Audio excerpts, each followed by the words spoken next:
Weekly mortgage rate demand increases. Now, is America getting used to high mortgage rates?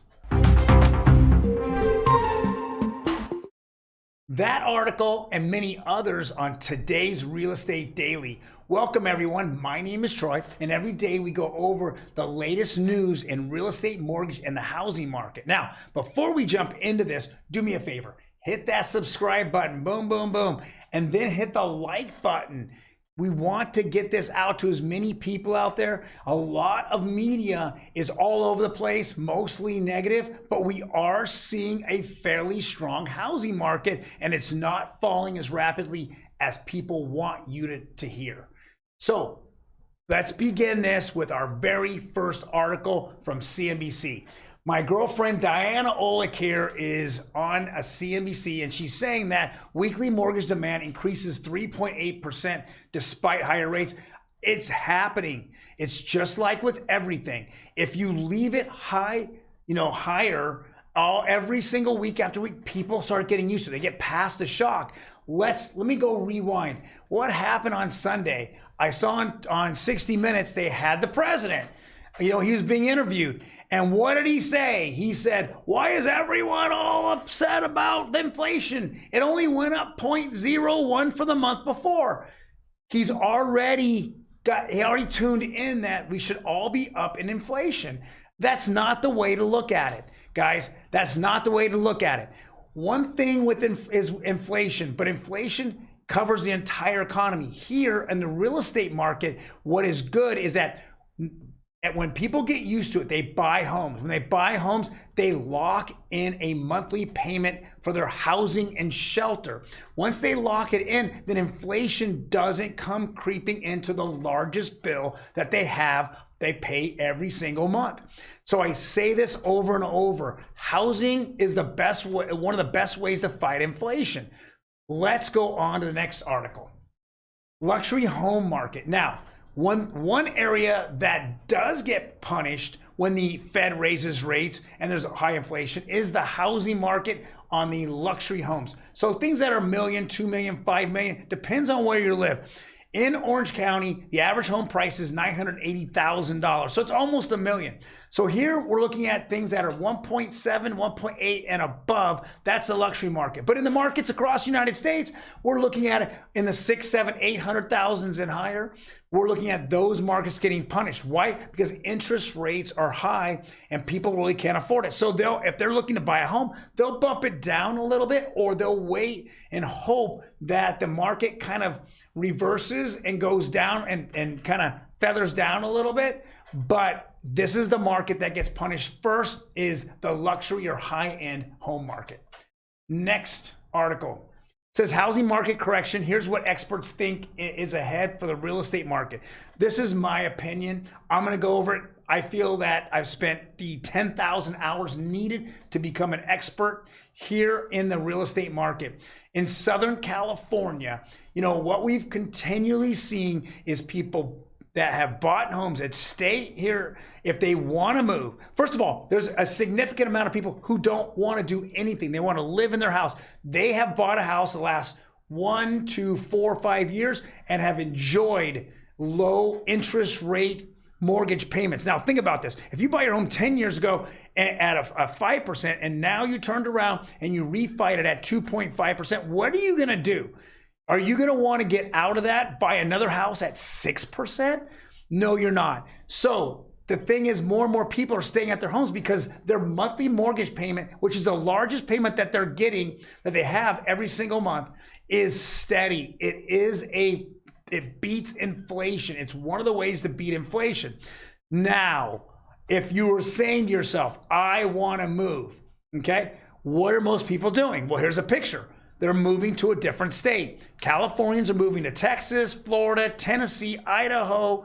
They're moving away from states that they're poorly run and that they can take their money, the majority of their money, and they can buy a house and live in a good community. That's what's happening. So a lot of them are paying cash in Texas or cash in even Arizona or Nevada. they're paying green cash. That means that they now don't have a payment, or it's so low, it doesn't make a big difference. And the economy there is stronger, and you don't have all these over taxations here in California. Thank you, Governor Newsom, for that. And we don't have all the crime that we have in California. We don't have all the drug abuse in California, the homelessness in California. They're getting away from all that. They want a different, simpler life where they can enjoy. This is the correction. Now, if you were to ask me, Troy, fourth quarter, what's going to happen? I'm going to tell you that I think rates will continue to slowly go up, and that I think that the housing market is going to stall and maybe go down a little bit. That's what I'm thinking that's going to happen. But I want to caution everyone who's waiting on the sidelines that back in 2009, 2010, 2011, when people had said that, hey, I'm waiting, when the correction happened and prices fell 20, 30, 40%, there were no loans. Nobody wanted to loan anything out. Mortgage companies stopped loaning. Why? They didn't know where the bottom was at. They didn't want to loan you something today that in 12 months was going to be worth 20% less. And the second that you had a hiccup in your job and you can't make the payment, they were going to have to re-foreclose on a foreclosure they sold you in the first place. Wasn't going to happen. People, get smart. Get really smart here. If you're able to purchase a home and that monthly payment is good, that you can handle on a monthly manner, you need to go out and look for a home. Now, you always have the choice to go out and refi that somewhere down in the future. You know that somewhere in the next 12 to 24 months, the Fed is going to pivot, because if it gets so bad, they're going to have to pivot, lower interest rates, and you're going to have the opportunity to get a refi.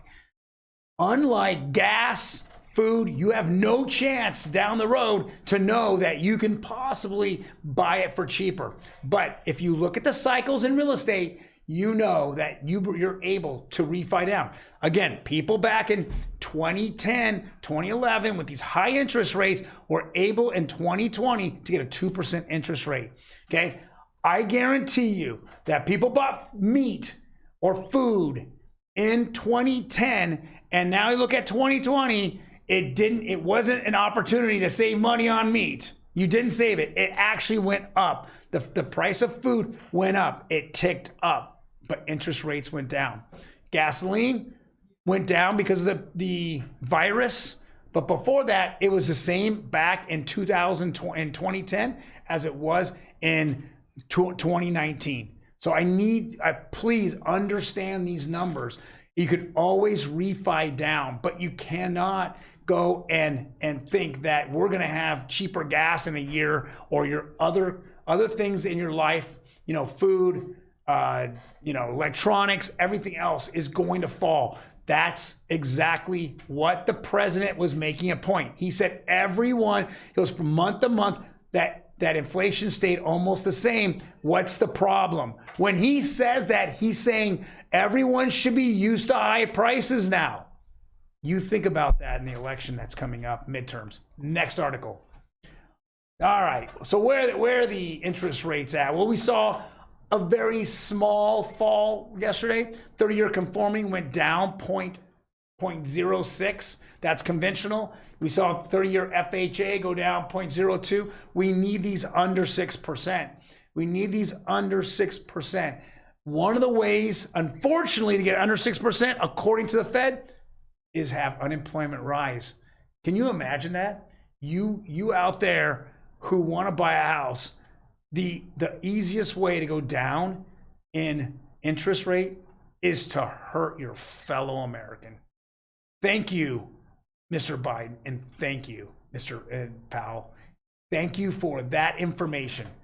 It's not doing us any good. This is the product of people who are in power that don't know what they're doing, yet they cause hell upon the population that they are overseeing. Guys, thank you very much for joining me. If you have any questions or anything or comments, leave them below. Whatever you feel, I have no problem. I'm not here to debate anybody, but I'm here to give you an opinion upon the housing market and anybody sitting on the fence, what I feel they should do. None of this is financial advice, yet I really want to give my opinion. You guys take care, and I'll see you tomorrow.